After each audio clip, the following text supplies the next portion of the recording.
What's up? In today's video, we're going to take a look at DJ.Studio, specifically a first dance edit that I made for a couple coming up this spring. In this edit, we had some specific goals of adding some extensions at the beginning and the end, as well as doing some dips and removing some choral vibes. Coming up in this video, we're going to go over a light history of DJ.Studio. We're going to run through some emails that I actually shared with the bride and groom, just going over setting up this whole mix. And of course, we're going to dive into DJ.Studio. We're going to look at the whole mix on the timeline, and we're going to see how I accomplished some of the goals set by the bride and groom. So if there's any of these parts that you don't want to see, make sure you check the chapters down below. Just follow along and scrub to the point that you want to go to, and I'll catch up with you there. So some stuff specifically about DJ.Studio.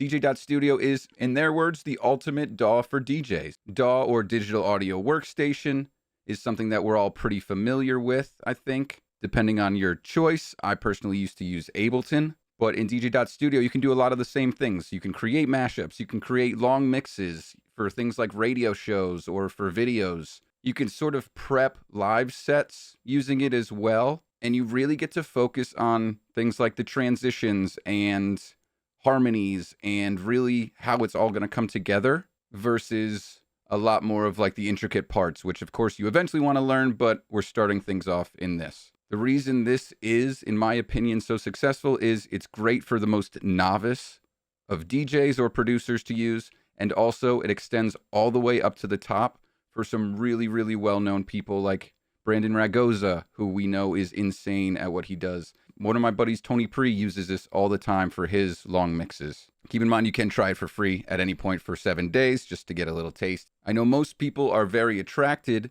to DJ.Studio because you can make some long mixes and mashups. And like they said, you can do it all in a very few simple steps. You can pull music from all these different apps. So I know I've pulled from Serato super easily, just dragging from my crates, which makes it really, really simple. But also you can use a lot of, Tractor, Virtual DJ, of course, as well as Beatport, and naturally using your own local files, and then exporting into a number of different ways, including exporting to Ableton if you want to finish up some fine-tuning stuff in there too. One thing that I've really been thinking about using it for is they have this new harmonizing. So with this, you kind of just throw a whole list of music in there, and it tries to set things up based on fun mood transitions and really sort of like the best algorithmically way of playing songs. Now, of course, playing with music isn't always that simple. It's not something that you can really calculate. So there's something to be said about that, but I do think that it's a fun way to learn. I think it's such a great learning app. And honestly, the best thing for me has been sort of the precision of it all.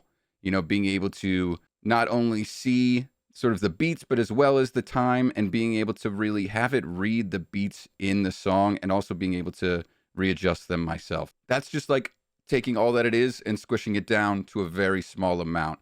All right, just to give you a little bit of background, I have a small challenge for you. We're thinking of switching our original first dance, Make You Feel My Love by Adele, to Forever by Jesse and the Rippers from Full House. They both grew up watching it, so I was totally down to do it, and they sent me some links to everything just to show what they were, what they were looking for, and at least like 3 versions and why they didn't like them, which was really cool. I found another version just trying to feel it out for them, and it was a little too lullaby-ish. Then they provided some extra details just as far as extending and turning down certain parts, which I'll explain a little bit more once we get into DJ.Studio, but for now, basically, we just went back and forth a little bit with some new versions, looking for a little more polish and then adding some details in. And I was very adamant that I want them to be picky because I could tell that they started to feel like they were micromanaging the entire process, but it's their first dance. Like, I'm kind of down for that. But anyway, I think it's a super clean edit that I put together. And why don't we dive into DJ.Studio right now and talk through all of that.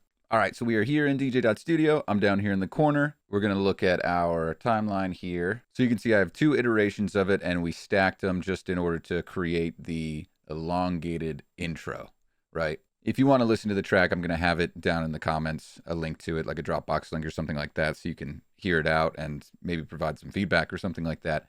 But just looking at this right now, you can see I have the 2 iterations of the song Forever. And this is really just to extend the beginning. The beginning of the song's real weird. Starts with some static, so I tried to cut a lot of that out. as well as just giving them some more time to get onto the dance floor, because that's something that they were really, really kind of concerned with. So we lead all that up to kind of just the first verse and rolling in, and then the first edit that they wanted me to make, because they want their guests to join in on their first dance. So picture this, we got everybody like right on the edge of the dance floor. They get introduced, they start doing their first dance. We get about a minute, 15 minute, 20 seconds into the song. There is this vocal here of just like a chorus singing along that they really wanted cut out. They didn't want it to feel too churchy, you know? So we stem the vocals, and I didn't like the way it was like really hard in and out. So I just started kind of messing around with this a little bit. You can see if we zoom in, we took the vocal stem and just added it to our sample layer here. So then I just wanted to make sure I could manipulate the audio levels as far as just the vocals, to have it kind of dip out nice and soft and then stay low, so I can make the announcement inviting everyone to join them on the dance floor, which I've given myself about 10 seconds, just with the fade in, fade out stuff. And then, of course, we fade back in and have the chorus come back in, all the lyrics. But then here is where we extended the whole mix. So this is this whole space right here, if I can find my shift key. This whole space here is the same as this. So all we did was highlight this and loop. And then there are some vocals that kind of sneak in. You can see them right here at the end. So again, we stemmed the entire track, sampled the vocals, and then have this little part so that we can repeat this.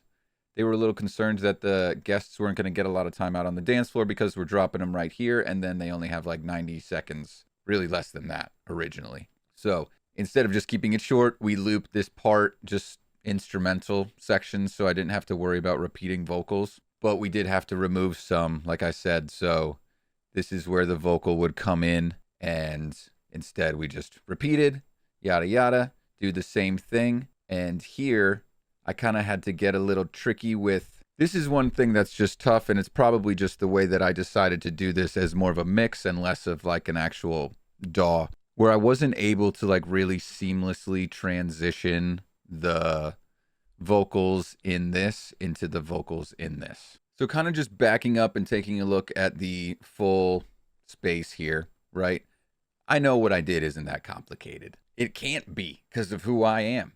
But I am trying to really be able to serve my clients and really give this DJ.Studio like a fair chance, especially year after year after year. So really all that I did was add a little bit more time at the beginning, take out some choral vocals, but smoothly in the middle, and then sort of extend the end. And I will say the one problem I had is just kind of seamlessly transitioning from the looped everything and keeping the vocals kind of out of it, but keeping them in where I wanted to.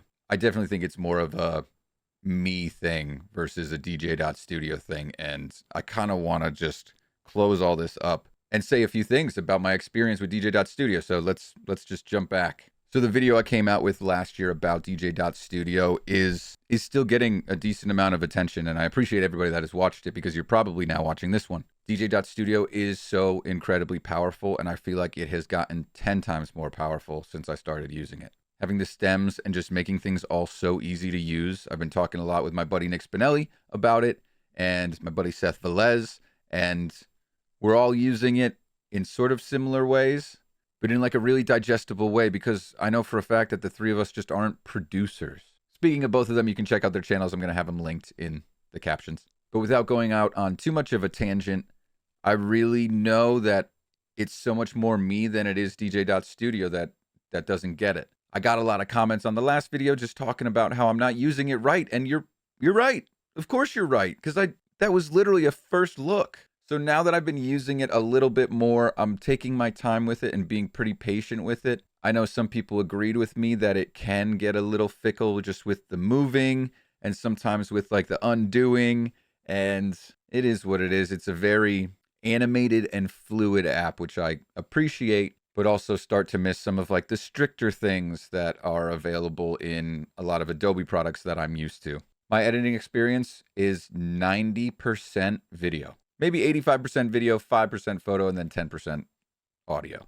So yeah, I'm using my life experiences to judge this, but why am I not allowed to do that? But to really pull it all back in, I love DJ.Studio. It's great that I can use it here, use it on my laptop, be able to quickly and powerfully edit songs. I made an intro mix for some bridesmaids that I really want to actually talk about too. So for simple things like that, I know it's really easy for making long mixes. I know it's really easy. I know a lot of people that have been using this to do that. My buddy Tony Pre, for example. So yeah, I do apologize for everybody that took that last video kind of as an insult, because I didn't mean to be insulting this.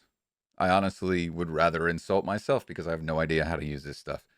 But I'm getting better, and I would love your tips as far as how to solve some of the tasks that I was presented with on this mix specifically. So yeah, is there a better way to remove vocals but kind of like have them, cheek in and cheek out? I don't know. Let me know down in the comments. I'd really appreciate any of your help, or if you have some fun stories to tell about DJ.Studio, whether they are awesome success stories or even little problems that you've had along the way, because I truly think that DJ.Studio is listening to all of these videos. I know you're out there, and I think that by talking about all of this, we are truly helping them. Anyway, thanks for listening to me ramble. Hopefully you learned something from the edit. Just please remember, send me some tips about all this stuff, and if you could, like, subscribe, and help me out, because I think we all kind of help each other grow in this industry. Us DJs, we got to stick together. So salute to you all. Appreciate you being here. Catch you next time. Hey, what's up, guys? I just wanted to jump on and say thanks again for watching the video, and to kind of update you that I'm going to turn this into a little bit of a series. With all the edits that I'm going to be doing in DJ.Studio, I already have another one done that I want to kind of break down in this same way. But let me know if you want to see it more broken down like this, or if you'd rather see me like building the mixes, because I'll start to do that for the future mixes if I do anything like this again. Just want to say thanks again for checking it all out. Appreciate you being here. Catch you next time.